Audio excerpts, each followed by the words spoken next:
दोस्तों बागेश्वर वाले बाबा को चुनौती देने वाले ही भाग खड़े हुए। आखिर इससे पीछे की पूरी कहानी क्या है, सच्चाई क्या है, आइए जानते हैं इस वीडियो में।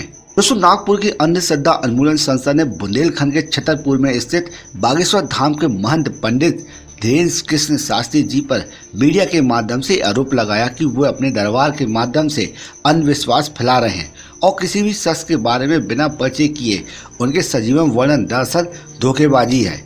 इस अंधश्रद्धा उन्मूलन समिति के अध्यक्ष श्याम मानव ने कोर्ट में जाकर कोई याचिका नहीं लगाई और न ही कोई केस दर्ज करवाया, सिर्फ एक पत्र लिखकर मीडिया में जारी कर दिया और बागेश्वर धाम को बदनाम करने की कोशिश शुरू कर दी। दोस्तों आमतौर पर राम कथाएं 9 दिन की होती हैं, लेकिन विशेष परिस्थिति में दिन कम भी कर दिए जाते हैं।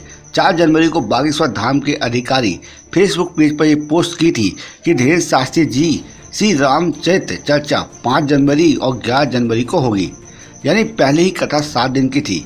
लेकिन जिहादी और कम्युनिस्ट झूठों ने दावा करना शुरू कर दिया कि कथा तो 9 दिन की थी, लेकिन चुनौती की वजह से बागेश्वर धाम के बाबा 2 दिन पहले ही नागपुर छोड़कर भाग गए। कई जिहादी ने आपत्तिजनक टिप्पणी करना शुरू कर दिया।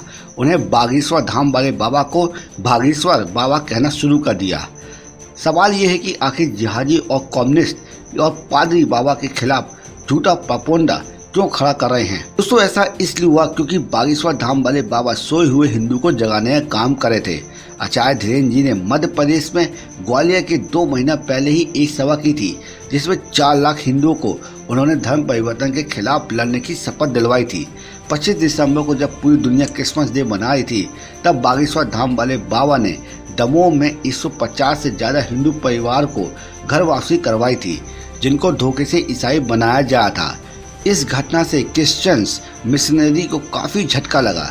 मैं तो इसके अलावा पठान मूवी और लव जिहाद के बहिष्कार के लिए आचार्य धीरेन्द्र शास्त्री जी के आह्वान से भी कराची और दुबई तक जिहादियों को जबरदस्त मिर्ची लग गई है और यही वजह है कि जिहादी और फादरी यानी फादर और चादर मिलकर आचार्य जी के खिलाफ झूठ फैलाने में लग गए हैं। नागपुर वाले अंधश्रद्धा उन्मूलन समिति के अध्यक्ष श्याम मानव जी को ये प्रस्ताव दिया कि आप रायपुर आ जाओ, यहाँ कथा चल रही है, दरबार लगा हुआ है, आप स्वयं आकर यहाँ पर चमत्कार देख लो।